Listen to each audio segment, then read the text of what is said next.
Yo, halo! Kali ini ada handphone murah yang saya rasa lumayan dan aman lah di harganya. Ya, ini dia Evercost Extreme 2. Ingat ya, ini yang tipe Extreme 2, bukan yang Extreme doang atau Extreme 1. Sebenarnya ini emang handphone murah dari lahir, tapi sekarang jadi makin murah lagi harganya. Di Tokopedia itu harganya cuma 200 ribuan. Oke lah, jangan lama basa-basinya, langsung aja di unboxing. Jadi kalau beli handphone ini bakalan dapat ini nih unit handphonenya ya, ditaruh dulu. Terus ada kitab-kitab, yaitu kartu garansi, panduan singkat, dan panduan lagi. Lanjut dapat kabel data micro USB, dapat charger dengan output 5 volt 0,5 ampere, ada stiker tulisan Evercost. Terus seperti kebiasaannya ada silika gel, dan ada baterainya yang berkapasitas 1700 mAh.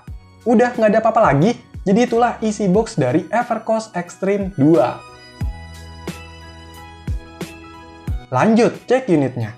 Nah, wujudnya itu kayak gini. Saya pilih yang warna biru, selain itu ada juga yang warna emas, abu-abu, dan hitam. Ini udah dikasih anti gores ya, tinggal dikletek aja.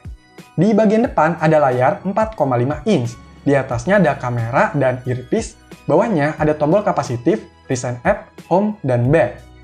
Terus di sisi kirinya ada tombol pengatur volume dan power. Di sisi bawahnya ada mikrofon dan lubang speaker. Di sisi kanannya kosong, kalau di sisi atas ada lubang micro USB dan jack audio. Untuk di bagian belakangnya ada kamera, lampu flash, ini ada kayak logo play gitu, dan tulisan 4G Evercost. By the way, handphone ini didesain sama Evercost Indonesia. Ya biasa sih kalau dilihat dari desainnya. Nggak begitu yang wah banget, tapi setidaknya udah cukup nyaman lah karena compact ya dan ngebulet-bulet. Oh iya, kalau back covernya dibuka, di sini ada slot micro SIM 1, SIM 2, dan micro SD. Nah ini di balik back covernya ada tulisan kartu XL Unlimited YouTube 1 tahun. Tapi kok tadi nggak dikasih kartu XL ya? Apa udah nggak ada kerjasama lagi nih? Atau udah tewas gitu kartunya? Biasanya lewat masa tenggang kan? Tapi ya udahlah. Oke, coba dinyalain, semoga bisa nyala. Yes, nyala!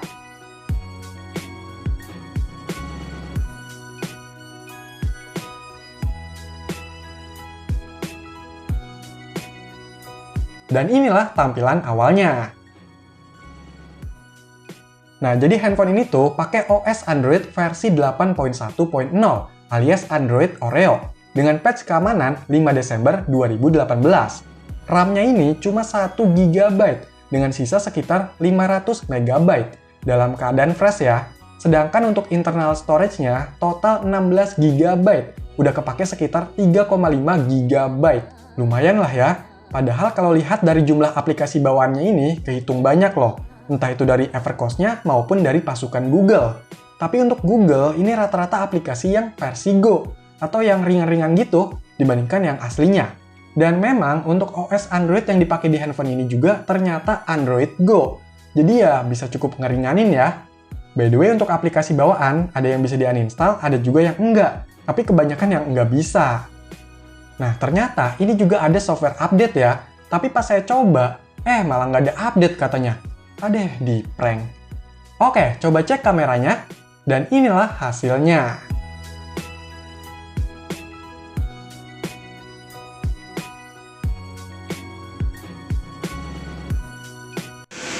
Oke, jadi ini adalah hasil perekaman video dari Evercost Extreme 2. Untuk spesifikasinya, handphone ini pakai chipset Spreadtrum SC9832E.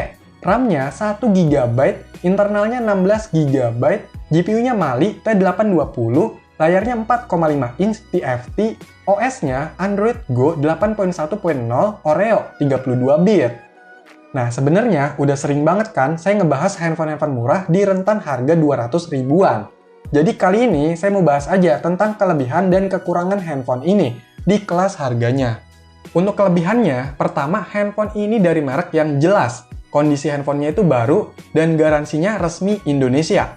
Jadi bisa dapat garansi 1 tahun dan pastinya untuk emailnya ini aman ya, sinyalnya pasti muncul. Terus ngomongin sinyal, dengan harga 200 ribuan udah dapet handphone jaringan 4G. Dan walaupun ada embel-embel XL, handphone ini masih bisa kok pakai provider yang lain. Saya udah coba pakai Tri, Telkomsel Bayu, Smartfren, itu bisa ya. Terus untuk sistemnya, dia menggunakan Android Go versi Oreo. Walaupun Android Go, tapi ya masih bisa kok diinstal aplikasi biasa. Dan masih banyak yang support juga. Misalnya WhatsApp, YouTube, TikTok, itu bisa. Tapi saya saranin kalau ada yang versi Lite atau Go, pakai yang itu ya, biar lebih ringan. Untuk UI-nya juga saya rasa ini kelihatan rapi dan ringan, karena emang nggak banyak modifikasi dan tambahan fitur, jadi masih kerasa banget Android stoknya. Buat handphone murah, ya ini saya rasa jadi poin plus, karena bisa ngebantu spek yang rendahnya itu. Terus dari speknya, handphone ini punya internal 16 GB. Saya rasa itu udah lumayan besar ya. Tapi ya untuk zaman sekarang tetap aja nambah microSD itu disarankan. Dan untuk speknya ini emang real ya, bukan dimodif sistemnya aja. Jadi no tipu-tipu.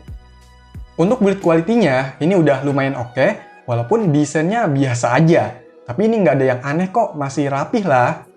Peletakan lubang speaker yang ada di bawah ini juga hal kecil yang bikin ngebantu kalau menurut saya. Jadi handphonenya kalau lagi ditaruh itu masih kedengeran jelas notifikasinya.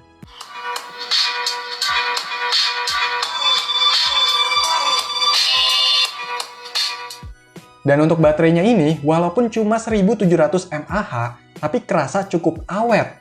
Screen on time pemakaian saya itu bisa dapat sekitar 3 jam. Nah, untuk kekurangannya ini ada di waktu charge yang lama banget untuk ukuran baterai 1700 mAh. Perlu di-charge selama 3 jam, dari 20% sampai full. Saya udah coba ganti charger yang lain pun sama ya, karena memang input handphonenya ini yang kecil. Jadi baterainya itu awet, tapi ngecharge-nya juga lama ya. Nah, jadi itu kelebihan dan kekurangannya dari handphone ini. Kalau saya bandingin sama handphone murah lain yang pernah saya bahas ya. Jadi bukan dibandingin sama handphone-handphone yang jauh lebih mahal, atau bukan di kelas yang sama.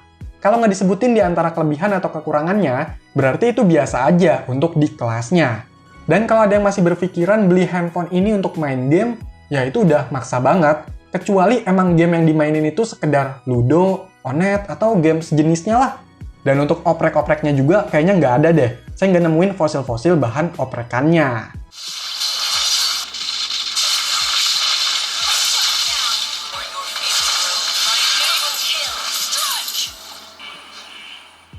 Ya seperti biasa, dengan harga yang murah bisa dapat smartphone yang kayak gini aja udah jadi kelebihan. Dan bersyukur banget, karena masih banyak nih orang yang butuh handphone dengan harga yang sangat terjangkau. Entah itu buat bantu hotspot handphone mahalnya, atau jadi handphone kedua, ketiga, keempat, atau ya ada juga yang jadi handphone utama karena keterbatasan dana. Ya setidaknya handphone ini masih bisa untuk kebutuhan ringan, dan terdapat beberapa fitur yang masih layak. Tapi tetap ingat, ada harga, ada rupa. Kalau kamu sabar nabung atau ada dana lebih, silahkan cari yang lebih layak. Oke, jadi itulah handphone murah 200 ribuan Evercost Extreme 2. Silahkan dikomentarin, like, share, dan subscribe channel ini. Terima kasih.